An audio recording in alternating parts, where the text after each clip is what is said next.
সাবেক পররাষ্ট্রমন্ত্রী ডক্টর একে আব্দুল মোমেন দাবি করেছেন, পাসপোর্ট থেকে ইসরায়েলের নাম বাদ দেওয়ার ক্ষেত্রে পররাষ্ট্র মন্ত্রণালয়কে কিছুই জিজ্ঞাসা করা হয়নি। বিভিন্ন অজুহাতে ইসরায়েলের নাম বাদ দেওয়া হয় বলে জানান তিনি। ডিবেট ফর ডেমোক্রেসি আয়োজিত বিতর্ক প্রতিযোগিতায় এসব কথা বলেন ডক্টর আব্দুল মোমেন। তিনি বলেন, এ ব্যাপারে পররাষ্ট্র মন্ত্রণালয় পরে করলে জানানো হয় পাসপোর্টে বৈশ্বিক স্ট্যান্ডার্ড রক্ষায় ইসরায়েলের নাম বাদ দেওয়া হয়েছে। এটা দুঃখজনক বলে মন্তব্য তার। ফিলিস্তিনিদের অধিকার রক্ষায় মুসলিম বিশ্বকে ঐক্যবদ্ধ হওয়ার আহ্বান জানিয়ে তিনি বলেন, পশ্চিমা বিশ্বের উপর চাপ সৃষ্টির মধ্য দিয়ে ইসরায়েলি আগ্রাসন বন্ধ করতে হবে। কোনো দেশ বাংলাদেশের উপর খবরদারি করতে চায় জানিয়ে তিনি বলেন, মানবতার ফেরিওয়ালারা ফিলিস্তিনে ইসরায়েলি গণহত্যা বন্ধে তেমন কিছুই করছে না।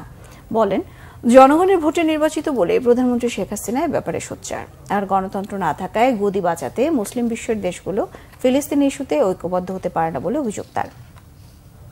ই পাসপোর্ট হলো, আমাদের দেশে একটা আইন নিয়ম আছে যে অন্যান্য মন্ত্রণালয়ের সাথে আলাপ করে করার কথা, কিন্তু যখন এটা ইস্যু হয় আমার মন্ত্রণালয়ের সাথে, আমি তখন মন্ত্রী ছিলাম, আমার সাথে তো আলাপ হয়ই নাই।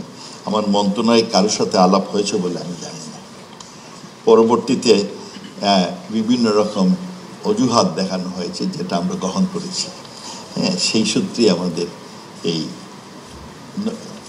অল কান্ট্রিজ এক্সেপ্ট ইসরায়েল সেটা ডিলিট হয়েছে। গত বছরের না, এর আগের বছরে ইসরায়েলটা ডিলিট হয়েছে। সেটা আমি বললাম যে আমাদের এটা খুব দুঃখজনক।